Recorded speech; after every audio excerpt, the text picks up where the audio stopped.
of all, I'm really grateful that you all came out tonight to have this conversation with me. This is the most important conversation in my life.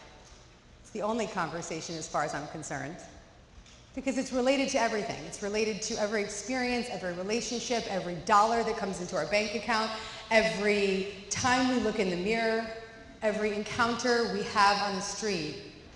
A miracle is present. And many of us are not witnessing these miracles. Many of us are not awake for these miracles. Many of us, unfortunately, are blocking these miracles. What happens is that we are all supposed to be experiencing miraculous experiences all the time. Life is supposed to flow. Things are supposed to happen naturally. We are supposed to wake up every day saying, "Show me what you got," with a feeling of serenity, a feeling of peace, a feeling of calm, a knowing that whatever it is that we need will be given to us, a knowing that we are supported at all times, a knowing that if things are not working out the way we think they should, that it will be better than what we thought, and an overarching sense that there is so much greatness at our fingertips, and that every encounter is a holy encounter, and every experience is a miracle. How many of you have that day-to-day experience? Nobody. Maybe once in a while. I see some once in a while. Those of you guys that are working with me. Thank you. Yes. And that's just me. I mean, you could be doing work elsewhere. I'm not the only person talking about miracles, obviously. Oprah is. But there's this overarching sense of serenity, an overarching sense of peace, and a belief system that is aligned with miracles. An energetic vibration that attracts miraculous outcomes to her. And a sense of knowing that it's all good.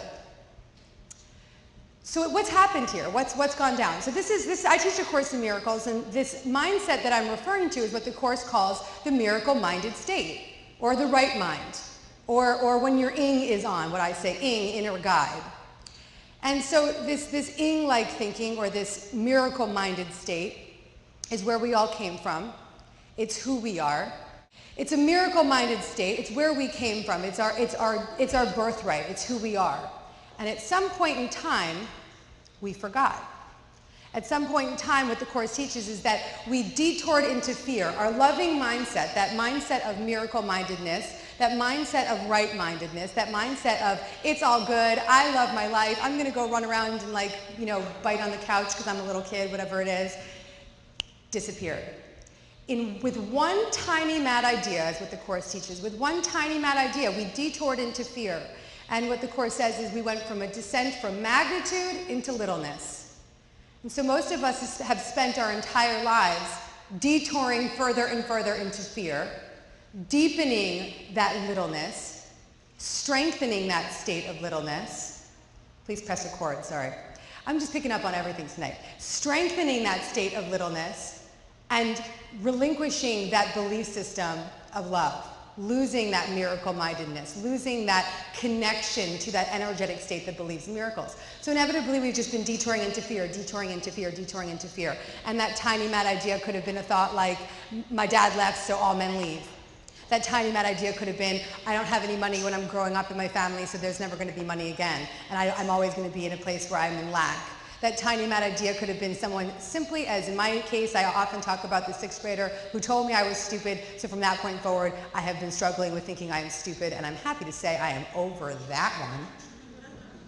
But it was present only up until 2 years ago when I was writing the Ing book. That tiny mad idea took over a dark corner in my mind and made me believe that I was not good enough. So the problem isn't the thinking. The problem isn't the belief system, which is what the ego calls this is what the Course in Miracles calls the ego. The problem isn't the ego. The problem is our belief in the ego. The problem is our faith in the ego. We all have so much more faith in fear than we do in love and miracles, that all we see is fear. All we experience is fear.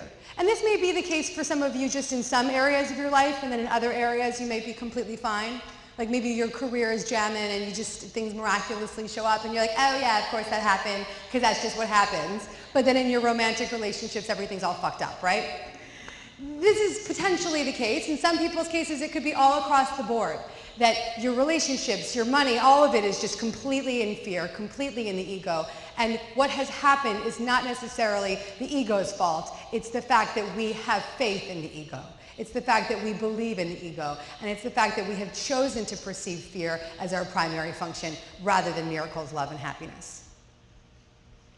So that's what we're here to talk about tonight. We're here to talk about not how to get miracles, not how to create miracles.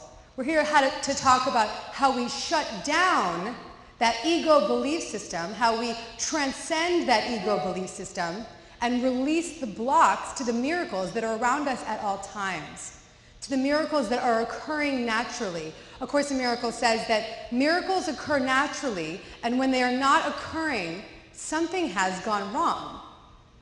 So look at your life for a moment, and in what areas of your life are miracles not occurring naturally?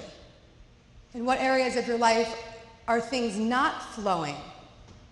Where are those dark corners in your mind? Where do you believe more in fear than you do in love? Where do you look over your shoulder and say, oh, that is too good to be true?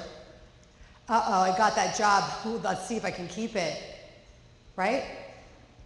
Or I got that relationship and now I'm going to screw it up.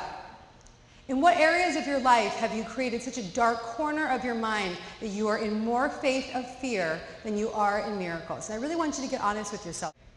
And so the good news is you've already accomplished step one. Step one is to look at your life and get honest about where things are not working, where things are not flowing, where miracles are not natural, where you are not feeling that effortless state of flow, where you are not serene, where you wake up every day with the pang of anxiety. Holy shit, another day I have to deal with, right? Get honest with yourself. And so that's the area of life that the fact that you recognize that things are not going right is the first step. This is a big deal, guys. Hold on to that. Get honest with yourself. And know that this is really great, because what happens is that A Course in Miracles teaches that the moment that we detour into fear, our ing gets in there in our consciousness and is always there, and the ing always has a better plan. It's just our job to remember to listen to our inner guide. So the ing is always there. There was a moment where you were thinking in your mind, oh, things are not working. And the moment that you said to yourself or to a friend or wrote it down in your journal, things are not working in this area of life, you signed a sacred contract. You created an intervention. And in that moment, your ing intervened. In that moment, you created this opportunity for your ing to come in, for your inner guide to step in and say, didn't I get that email from that girl Gabrielle? She probably sent 15 of them this week. Okay, maybe I'll go this time. Or I saw that tweet that somebody said, maybe I'll go this time. Or there's that book in the bookstore, whether it's mine or somebody else's, and maybe I'll go to that bookstore and read that book this time. Or maybe you were reading Oprah magazine, you picked up on something that was amazing to you, and you were guided to that perfect teacher. So the moment that the student is ready, the teacher appears. And so that moment that you recognize things are not working out that well, I'm sure that your subconscious wasn't saying, okay, I've got to ask for my ing to come in and help, and I need a miracle.